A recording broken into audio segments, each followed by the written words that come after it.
شروع اللہ کا نام لے کر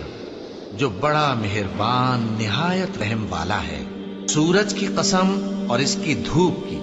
اور چاند کی جب وہ اس کے پیچھے چلے، اور دن کی جب وہ اسے روشن کر دے، اور رات کی جب وہ اسے چھپا لے، اور آسمان کی اور اس ذات کی جس نے اسے بنایا، اور زمین کی اور اس ذات کی جس نے اسے پھیلایا، اور نفس انسانی کی اور اس کی جس نے اسے درست کر کے بنایا۔ پھر اس کو بدکاری سے بچنے اور پرہیزگار بننے کی سمجھ دی کہ جس نے اپنے نفس کو پاک رکھا وہ مراد کو پہنچا، اور جس نے اسے خاک میں ملایا وہ نامراد رہا۔ قوم سمود نے اپنی سرکشی کے سبب پیغمبر کو جھٹلایا۔